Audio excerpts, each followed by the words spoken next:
sudah kita selesaikan pembacaan pledoi baik dari terdakwa, pledoi pribadinya Pak Ferdy Sambo tadi menyampaikan secara lebih personal pertimbangan terutama soal aspek-aspek yang meringankan ya, ada 10 poin tadi yang disampaikan oleh beliau.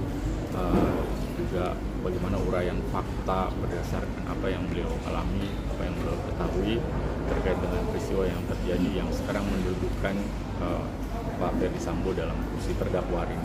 Dari sisi kami penasihat hukum tentu pembelaannya lebih bersifat hukum ya, karena sebagai penasihat hukum tentu sama seperti DPU juga hakim, kami membuktikan perkara lewat fakta-fakta di persidangan dan tentu pedoman dan orientasinya adalah hukum ya. Ini yang membedakan dengan masyarakat di luar gitu. Jadi tadi kami sudah sampaikan ada 1.000 lebih pembelaan, tetapi 1.100 ya, 1.178 lembar, tetapi kami berupaya untuk meringkas supaya bisa disajikan secara efektif di persidangan ini. Itu.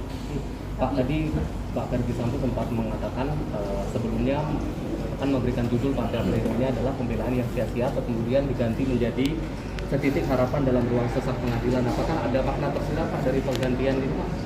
Ya, artinya kan memang maknanya cukup mendalam ya. Kalau rekan-rekan tadi mengikuti pembacaan pledoi langsung dari Pak Ferdy Sambo, tentu beliau betul-betul meletakkan harapan pada persidangan ini bisa diperiksa secara objektif, bisa nanti dinilai secara imparsial, kemudian juga putusannya bisa adil.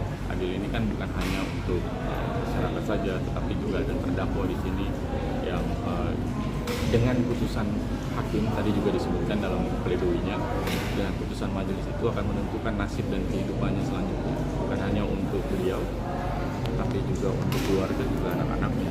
Jadi sangat menentukan kehidupannya. Makanya tadi tentu harapannya memang bisa betul-betul dipertimbangkan dengan baik, penuh kehati-hatian oleh majelis hakim, juga nanti diputus secara adil untuk semua pihak ya, korban, masyarakat juga tentu terdakwa. Soal tuntutannya pekan lalu sudah disampaikan, tanggapan dari maksudnya merespons seperti apa Pak kalau itu tuntutan yang bisa diterima?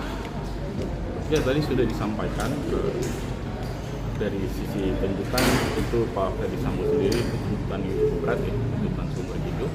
Tadi juga dari sisi kami sebagai penasihat hukum membuktikan soal fakta-fakta yang sudah disajikan di persidangan kaitannya dengan unsur-unsur pasal yang didakwakan oleh penuntut umum. Dan tentu saja bagian terakhir nanti hakim yang akan menilai hal tersebut ya. Jadi bagaimana sanggahan kami, juga bagaimana dari sisi perspektif kami sudah kami sajikan secara utuh tadi di dalam pledoi penasihat hukum dari perspektif hukumnya tentunya gitu. Nah nanti hakim tentu menerjemahkan, karena di bab putusan nanti dia harus menemukan hukum, artinya dia menerjemahkan antara norma-norma yang berlaku di dalam undang-undang ke dalam kasus konkret. Kasus konkretnya ya kasus dalam perkara ini apakah mencocoki unsur-unsur yang didakwakan atau tidak, itu nanti harus diputus dulu, baru kemudian menilai seberapa besar pertanggungjawaban yang harus dibebankan kepada pelaku yang didakwakan dalam persidangan ini, dalam hal ini Pak Ferdy Sambo.